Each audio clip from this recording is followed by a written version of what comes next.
Baloda police द्वारा जो कार्रवाई की गई है बाइक चोरियों को लेकर खुलासा हुआ है क्या?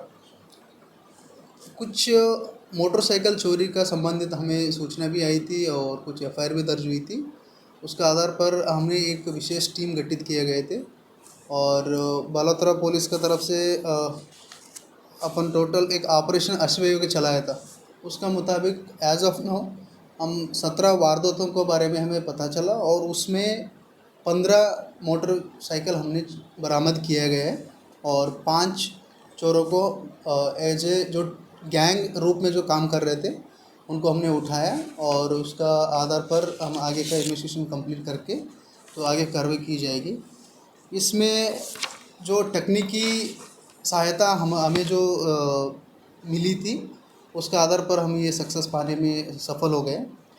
इसमें विशेष भूमिका तौर पे सुखदेव कांस्टेबल 75 इन्होंने मेहनत किए है और उसके अलावा हमारा जो पुलिस टीम है अपना सीओ साहब का नेतृत्व में और एसएचओ साहब का जो निकट सुपरविजन में एक पुलिस टीम गठित किए गए थे। उसमें राकेश कुमार एएसआई और करनाराम एएसआई, सुखदेव, महेंद्र कुमार, देवाराम कांस्टेबल, अशोक कुमार, मोहन लाल और रघु राज सिंह इन्होंने बहुत अच्छा मेहनत करके ये खुलासा किया गया है। और इसका अलावा जो 5 मुलजिम को जो गिरफ्तार किया गया है इनसे अन्य पूछताछ भी जारी है और मैं ये कहना चाहता हूँ कि अभी तक जो वारदात हुई थी उसमें लगभग हम 50% हमने खोल दिए हैं और आगे भी जारी रहेगा। सर जो आरोपी है जो उनकी जो तरीका वारदात है वो क्या रहा होगा? कहाँ बाइक चोरी लेकर कहाँ गाँव में दर्ज सप्लाई आगे कहाँ सप्लाई थी बेचते थे, कबाड़ में बेचती थी या मैकेनिक के पास बेचते थे, क्या था? तो इसमें ये पता चला है कि इन्होंने एक अपना जीपीएस का यूज़ करते हुए गलियों में घूमते थे कि जहाँ पे सुनसान जगह टाइप लगता है और वहाँ से ये लोग उठाते थे और मेनली ये ट्रेन से आते थे रातों रात और गाड़ियों का ले जाके वापस कुछ एज ए गैंग करके इसको तोड़फोड़ करके उसको पार्ट्स बाय पार्ट्स करके उसको इधर उधर बेचते थे। तो पूरा गैंग को हमने पकड़ा हुआ। सारी गैंग सर एक ही जगह एक ही गांव की रहने वाली या अलग अलग लेकर की है?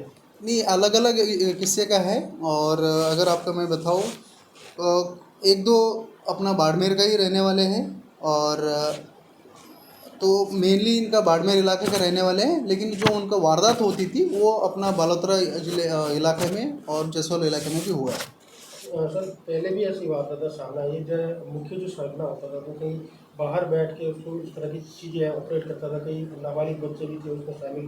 तो क्या ऐसा वही इसमें कोई पाया गया है कि जो मुख्य सरगना है इसका वो अभी तक गिरफ्तार नहीं है? अभी तो एज ए गैंग ये लोग जो ऑपरेट कर रहे थे इसमें और भी खुलासा होने का चांसेस है और पूछताछ अभी भी जारी है और हो सकता है कि अन्य इलाके में जो वारदात हुई है उसमें भी कुछ इनको प्रोडक्शन वारंट पे लाके और पूछताछ की जाएगी और इसके अलावा जो अन्य गैंग का मेंबर्स हैं उनको भी पकड़ा जाएगा। सर आरोपियों का बैकग्राउंड क्या है? पहले भी कोई वारदातों में लिप्त रह चुके हैं या पढ़ाई करने वाले हैं या नशे अपराधी करते हैं या फर्स्ट टाइम किसी ने चोरी? इसमें मिक्सअप है ये कि जब ये गैंग तौर पे ऑपरेट करना शुरू किया उनका मेन मोटिव तो आपको पता ही है। इनका क्या है कि ये थोड़ा शौकीन टाइप का है और महंगे और ब्रांडेड कपड़े तो लैविश लाइफस्टाइल जीने के लिए जो इन्होंने गलत रास्ते चुन के उसका आधार पर ये कर रहे थे। ठीक है सर।